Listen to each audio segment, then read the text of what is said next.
ప్రస్తావన లేకుండా ఏపీ రాజకీయాలను ఊహించలేం. ప్రస్తుతం 2-3 పార్టీలు బలంగా ఉన్నట్టు కనిపించడానికి కారణం ఆయా పార్టీల వెనుక ఏదో ఒక కులం వెన్నుదన్నుగా నిలవడమే. ఇక రాష్ట్రంలో ఎక్కువగా ఉన్న బీసీలు కూడా రాజకీయాలను శాసిస్తుంటారు.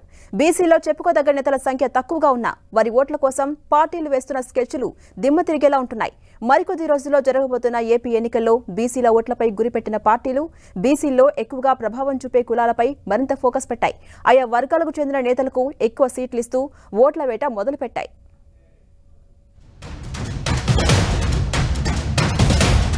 ఏపీ రాజకీయాల్లో కులాల వారీగా ఓట్ల వేటను ఆరంభించాయి పార్టీలు. ముఖ్యంగా మార్పులు చేర్పుల ద్వారా వైసీపీ అనుసరిస్తున్న వ్యూహం వెనుక సామాజిక వర్గాల వారీగా బలం పెంచుకునే ఎత్తుగడ ఉందని చెబుతున్నారు పరిశీలకులు. దీనికి అనుగుణంగానే ప్రతిపక్ష టీడీపీ జనసేన కూటమి కూడా పావులు కదుపుతూ ఉండడంతో ఎన్నికల ముందు బీసీల్లో ఎక్కువ జనాభా ఉన్న సామాజిక వర్గాలకు ప్రాధాన్యం పెరుగుతోంది. ముఖ్యంగా యాదవ సామాజిక వర్గానికి ఇరు పార్టీలు ఇస్తున్న ప్రాధాన్యత పరిశీలిస్తే వచ్చే ఎన్నికల్లో ఆ సామాజిక వర్గ నేతలు కీలక పాత్ర పోషించే పరిస్థితి సూచిస్తోంది.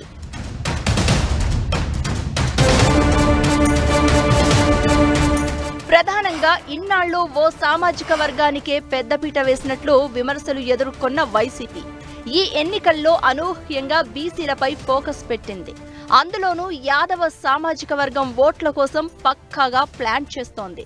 మార్పులు చేర్పుల్లో ఒక చోట నుంచి ఇంకో చోటకు అభ్యర్థులను తరలిస్తున్న వైసీపీ ఆ తరలింపు వెనుక ఆ నేత సామాజిక నేపథ్యం చూసుకుని ఆ కులం వారు ఎక్కువగా ఉన్న నియోజకవర్గాలకు బదిలీ చేయడం చూస్తే చాప కింద నీరులా పకడ్బందీగా తన వ్యూహాలను అమలు చేస్తున్నట్లే అర్థమవుతోంది.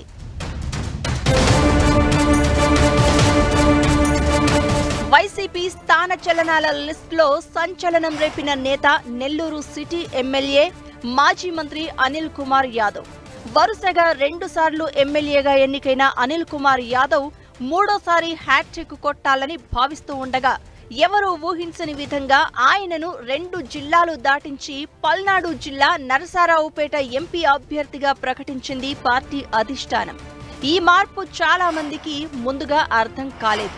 అక్కడి వారు ఇక్కడికొస్తే ఏం ప్రయోజనం అంటూ పార్టీలోనూ నిట్టూర్పులు వినిపించాయి. కానీ నరసరావుపేట నియోజకవర్గంలో దాదాపు 1,00,000 ఓట్లు యాదవ సామాజిక వర్గానివే ఉండడంతోనే అనిల్ను అక్కడికి పంపారు అంటున్నారు. ఒక కులానికి చెందిన ఓట్లు గంపగుత్తగా పొందే వ్యూహంలో భాగంగానే ఇటువంటి మార్పులు చేస్తోంది వైసీపీ. ఇలా అనిల్ కుమార్ యాదవ్ ఒక్కరే కాకుండా ఆ పార్టీలో చాలా మంది యాదవ సామాజిక వర్గ నేతలకు టికెట్లిచ్చింది. ముఖ్యంగా విశాఖ నగరంలో చేసిన మార్పు కూడా వైసీపీ ఎంత పక్కాగా స్కెచ్ వేస్తోందో తెలియచేస్తోంది. నగరంలోని గాజువాక ఎమ్మెల్యే తిప్పల నాగిరెడ్డిని పక్కన పెట్టింది వైసీపీ. రెడ్డి సామాజిక వర్గానికి చెందిన నాగిరెడ్డిని తప్పిస్తారని ఎవ్వరూ ఊహించలేదు. గత ఎన్నికల్లో జనసేనాని పవన్ ను ఓడించిన నాగిరెడ్డికి మళ్లీ టికెట్ ఖాయం అనుకున్నారు. కానీ ఇక్కడ కూడా బీసీ అస్త్రం సంధించింది వైసీపీ. ఈ నియోజకవర్గంలో సుమారు 50,000 యాదవుల ఓట్లు ఉన్నట్లు గమనించి ఆ సామాజిక వర్గానికి చెందిన వరికోటి రామచంద్రరావుకు టికెట్ కన్ఫర్మ్ చేసింది. వైసీపీ తొలి జాబితాలోనే చేసిన ఈ మార్పును ముందుగా ఎవ్వరూ అర్థం చేసుకోలేదు. కానీ వైసీపీ విడుదల చేసిన 6 జాబితాలను జాగ్రత్తగా గమనిస్తే బీసీల్లో బలమైన కులాల ఓట్లకు గాలం వేస్తూ ఎంత పకడ్బందీగా పావులు కదుపుతుందో అర్థం చేసుకోవచ్చు.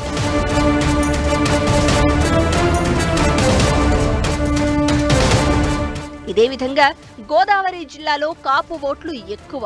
గత ఎన్నికల్లో కాపులు వెన్నుదన్నుగా నిలవడంతో బంపర్ మెజారిటీతో గెలుపొందింది వైసీపీ. అయితే ఈ ఎన్నికల్లో జనసేన ప్రభావంతో కాపుల ఓట్లు తగ్గే అవకాశాలు ఉన్నాయనే విశ్లేషణలతో అప్రమత్తమైన వైసీపీ హైకమాండ్ ఉభయ గోదావరి జిల్లాల్లో బీసీలను ఏకీకృతం చేసే స్కెచ్కు పదును పెట్టింది. ఉమ్మడి తూర్పు గోదావరి జిల్లాలో శెట్టి బలిజలను ప్రోత్సహిస్తూ ఉండగా పశ్చిమ గోదావరిలో యాదవుల ఓట్లపై దృష్టి పెట్టి ఏలూరు ఎంపీ టికెట్ను ఆ సామాజిక వర్గానికి చెందిన కారుమూరి సునీల్ కుమార్ కు కేటాయించింది. సునీల్ కుమార్ తండ్రి కారుమూరి నాగేశ్వరరావు సైతం రాష్ట్ర మంత్రిగా ఉన్నారు.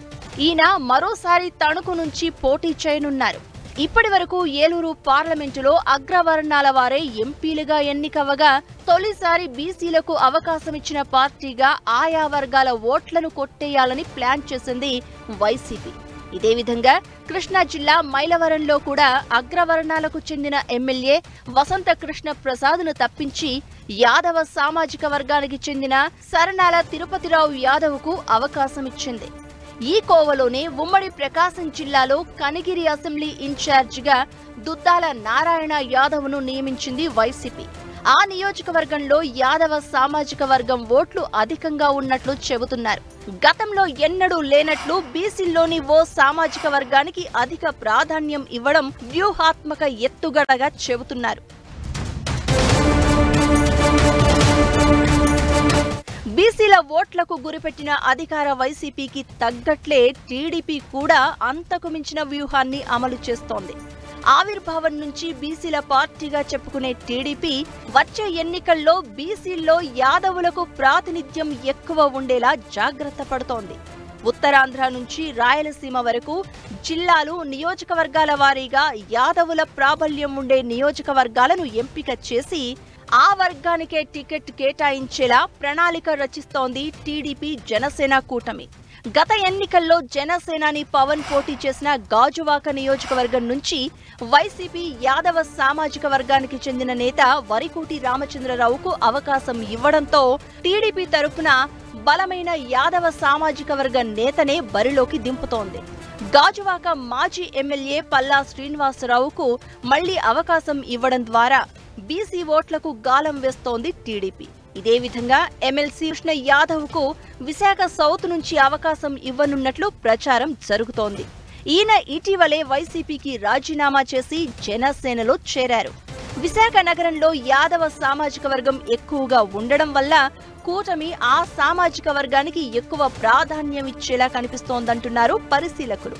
ఇక టీడీపీలో బలమైన యాదవ సామాజిక వర్గ నేత యనమల రామకృష్ణుడు కుటుంబానికే ప్రాధాన్యం పెంచుతోంది టీడీపీ. ఇప్పటికే పార్టీలో ముఖ్య నేతగా చెలామణి అవుతున్న రామకృష్ణుడు కుమార్తె దివ్యకు తుని టికెట్ ఇవ్వనుండగా ఆయన వియ్యంకుడు పుట్టా సుధాకర్ యాదవ్కు కడప జిల్లా మైదుకూరు టికెట్ ఇచ్చే పరిస్థితి కనిపిస్తోంది. యనమల అల్లుడు పుట్టా మహేష్ కుమార్ను ఒంగోలు ఎంపీగా బరిలో దింపనున్నట్లు తెలుస్తోంది. వాస్తవానికి పుట్టా మహేష్ కుమార్ను యాదవ సామాజిక వర్గం ఓట్లు ఎక్కువగా ఉన్న నరసరావుపేట ఎంపీగా పోటీకి పెట్టాలని భావించింది టీడీపీ. అయితే అక్కడ సిట్టింగ్ ఎంపీ శ్రీకృష్ణదేవరాయలు పార్టీలో చేరడంతో తన వ్యూహాన్ని మార్చుకుంది టీడీపీ. కృష్ణా జిల్లా పెనమలూరు ఎమ్మెల్యే కొలుసు పార్థసారథిని పార్టీలో చేర్చుకుని యాదవులు ఎక్కువగా ఉన్న నూజివీడు బరిలో దింపాలని ప్లాన్ చేస్తోంది. అదేవిధంగా గుంటూరు జిల్లాకు చెందిన యాదవ సామాజిక వర్గ నేత జంగా కృష్ణమూర్తితోనూ టీడీపీ నేతలు టచ్లోకి వెళ్లినట్లు చెబుతున్నారు. తమ పార్టీలో చేరితే ఎమ్మెల్యే టికెట్ ఇస్తామని ఆఫర్ చేసినట్లు ప్రచారం జరుగుతోంది. వీరే కాకుండా చిత్తూరు జిల్లా తంబళ్లపల్లి నుంచి శంకర్ యాదవ్ను, ప్రకాశం జిల్లా చీరాల నుంచి కొండయ్య యాదవ్ పేర్లను పరిశీలిస్తోంది టీడీపీ. అదేవిధంగా ఏలూరులో అధికార పార్టీ వ్యూహానికి చెక్ చెబుతూ అదే సామాజిక వర్గానికి చెందిన గోపాల యాదవ్ను బరిలోకి దింపనుందని చెబుతున్నారు. గతంలో ఎప్పుడూ లేనట్లు రెండు ప్రధాన పార్టీలు ఈసారి యాదవ సామాజిక వర్గాన్ని ప్రసన్నం చేసుకునే వ్యూహాలు రచిస్తూ ఉండడం ఆసక్తి రేపుతోంది. ఇప్పటి వరకు 6 జాబితాల్లో 60కి పైగా కొత్త సమన్వయకర్తలను నియమించిన వైసీపీ యాదవులకు సముచిత స్థానం కల్పించగా ఇక ప్రకటించబోయే నియోజకవర్గాలకు ప్రాధాన్యం ఉండేలా జాగ్రత్తలు తీసుకుంటోంది. ఇదే వ్యూహాన్ని అమలు చేస్తున్న టీడీపీ ఇంతవరకు అధికారికంగా టికెట్లు ప్రకటించకపోయినా వైసీపీకి తగ్గట్లే యాదవులకు సీట్లు ఎక్కువిచ్చేలా పావులు కదుపుతూ ఉండడం ఆసక్తి రేపుతోంది.